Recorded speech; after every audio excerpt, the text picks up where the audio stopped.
Салам достор, бул мен Айбек жана бул менин кезектеги онлайн сабагым. Бүгүнкү сабакта сиздер менен өзгөрмөлөр тууралуу кеп кылмакчымын. Өзгөрмө. Орусчасы айтканда переменная. Англисчеси variable. Өзгөрмөлөр. Өзгөрмө деген эмне? Өзгөрмө деген бул памяттин бир бөлүгү.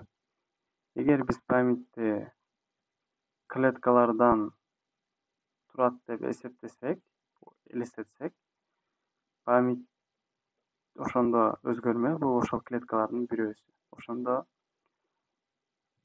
өзгөрмө деген эмне экенин билдик жана өзгөрмөлөрдүн түрлөрүн айтып өтмөкчүмүн.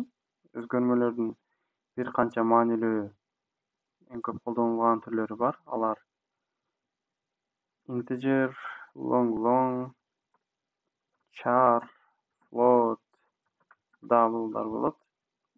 Булардан дагы башка өзгөрмөлөрдүн түрлөрү бар. Аларды интернеттен кененирээк таап алсаңыздар болот. Integer деген эмне? Бул толук сандар.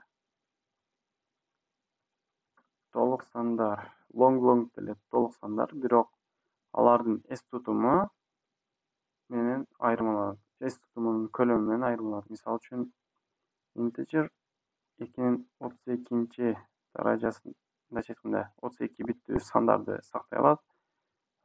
Long эсе 64 биттүү сандар сактай алат өзүндө. Ошондо 32 биттүү сан дегенде бул минус 2-31 даражасынан баштап туруп, плюс 2-31 даражасындагы ушул эки сандын аралыгындагы сандар болуп эсептелет. 64 биттүү сандар 2-64. Булар эсе минус 2-63 даражасынан баштап, плюс 2-63 даражасынын аралыгындагы сандар. Ошондо эгер биздин саныбыз элестетели, бул сандардан чоң болсо эмне болот? Эгер биз элестетсек, биздин баягындай кандайча айтсам, мындайча айтканда геометриядагыдай отрезок элестетсек, ошондо биз математикада мындайча айтканда чексиз отрезокду алсак болот да. Бирок компьютерде андай эмес, себеби өзүнүн бир чектелген бир эс тутуму бар. Ошондуктан бесконечный боло албайт. Элестетели. 1, 2, 3, 4, 5, 6, 7, 8, 9. Элестетели, жөн эле мындай мисал катары айтайын. Бул жерде 2-31 даражасына чейин деп атабы. Эгер элестетели, биздин өзгөрмөбүздүн эс тутуму мындайча айтканда эс тутуму ушул сан 1 менен 9-дун арасындагы сандар болсо, эгер биз сактагыбыз келген сан 9-дан чоң болсо эмне болот эле? Ошондо 10 деп элестетели. 10 болгон болсо, ал 9га келет да, бирок 9-дан чоң сан жок. 9-дан чоң сан жок болгон үчүн будан 9 деп аттаган 1 калабы? 1 калганда дагы 1 шаг алдыга жылат. Бирок 1 шаг алдыга жылайын десе, эчтеке жок болгондуктан ал кайрадан башына келип калат.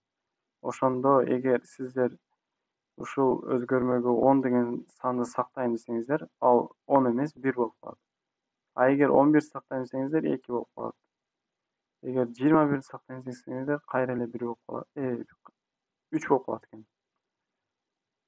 Ошондо мен сиздерге жеткизгим, мындай түшүндүргүм келген нерсени түшүндүңүздөр деп ойлойм. Эгер түшүнбөсөңүздөр,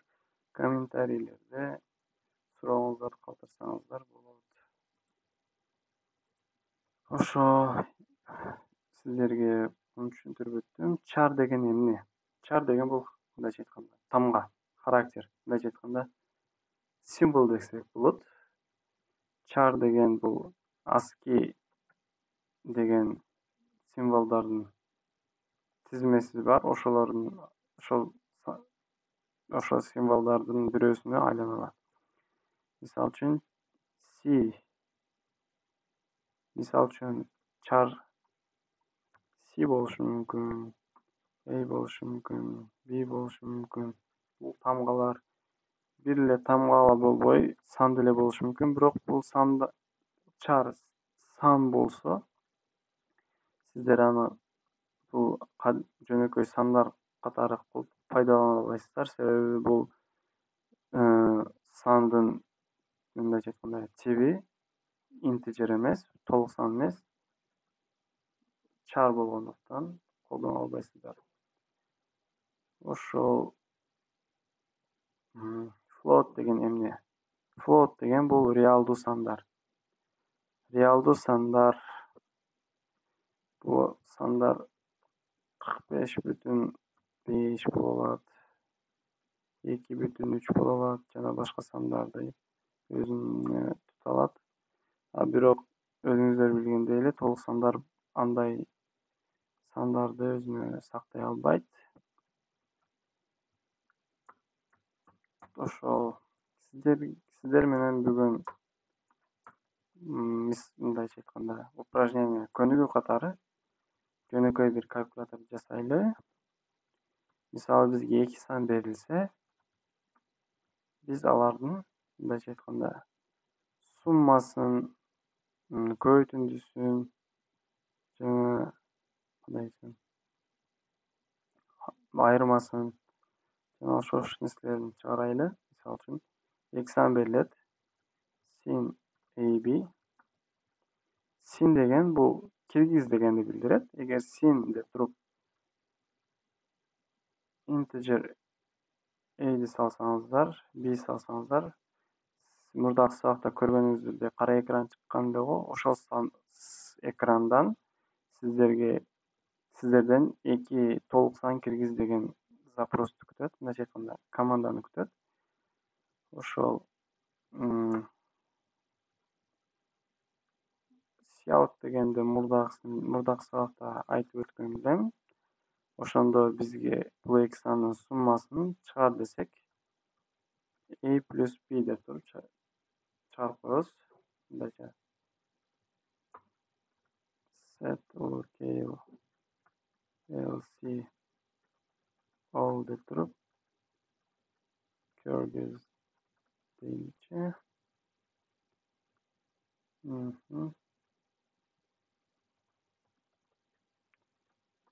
2 сандын суммасы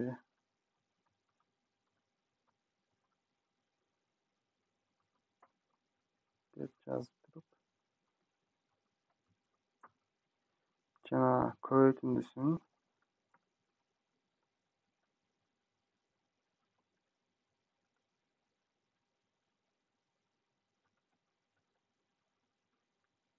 айырмасын чыгарабыз.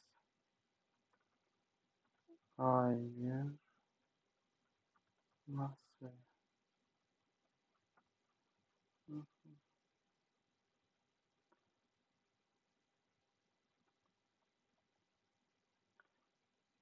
Жана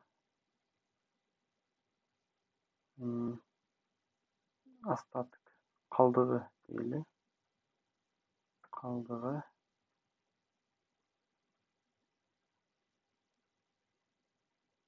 бөлүнгөндө кыргызчасын эле койт. Интернеттен карайлычы. Өзүм орус класста окугандыктан көп деле кыргызча терминдерди биле бербейм.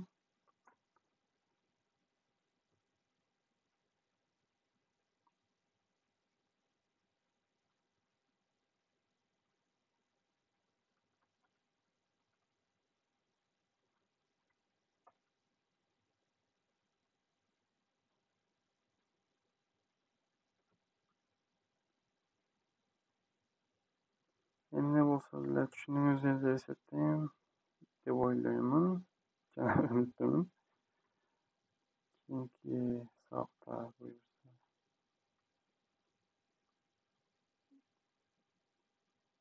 Бул сөздүн маанисин котормосун билем.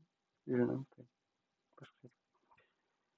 Калдыгыны процент символу менен табат жана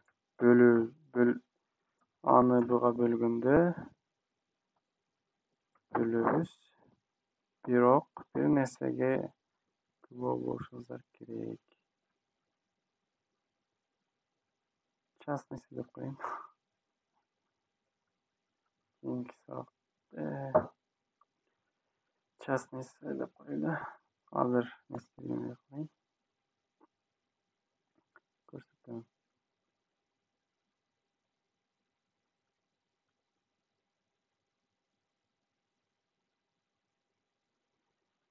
Мисал үчүн 7 менен 8 дейли. Азыр бизге бул эки сандын суммасын, көбөйтүндүсүн, айырмасын жана калдыгы жана бөлгөндө кайсы сан чыгат, ошолорду көрсөтүш керек бизге. Көрөлүчү. Көргөнүңүздөр эле эки сандын суммасы 15. Ооба. Көбөйткөндө 56. Ооба. Айырмасы -1 дейт. Калдыгы 7. Ооба. 7-ни 8ге бөлгөндө калдыгы 7. Бөлгөндө бирок 0 дейт. Неге точка бирдеке деп чыккан жок? Себеби биздин саныбыз толук сан болгон үчүн андай нерсе болгон жок. Ошондуктан биз эгер точно калдыгындагы бөлгөндө кандай болуп чыгат десеңиздер, аны сиздер санды интежер катары эмес, мындайча айтканда толук сан эмес, эме катары жазып коюшуңуздар керек. Дабл катары же болбосо флот катары. Флот деп туруп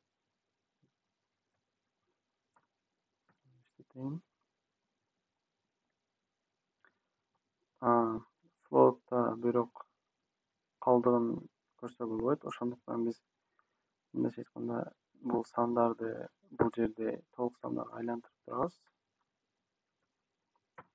Толук сандарга мынтип айлантырсак болот. Ошондо биз калдыгын билсек болот.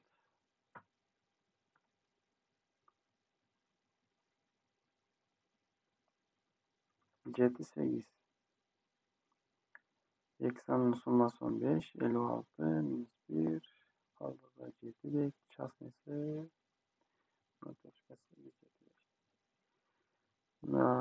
ушу менен бүгүнкү сабагыбыз аяктады жана көңүл бурганыңыздар үчүн чоң рахмат. Не дейт элем, менин каналыма жазылыңыздар, буюрса тез видео сабактарды, онлайн сабактарды жазып турам деген ниеттер бар. Ошондуктан сөзсүз түрдө менин каналыма жазылыңыздар жана коңгурокчону басышты унутпаңыздар. Менин видеолорум чыгары менен көрүш үчүн. Ошол эгер сиздердин кеңештериңиздер болсо, же болбосо кайсы нерсе жакпай атат, жакпаган нерселериңиздерди жазсаңыздар, колдон келишинче оңдоого аракет кылабыз. Ошондуктан жана лайкты да басып коюңуздар. Бул мага күч кубат берет деген ишеничтемин. Жана ошол анда эмесе кийинки сабакта көрүшкөнчө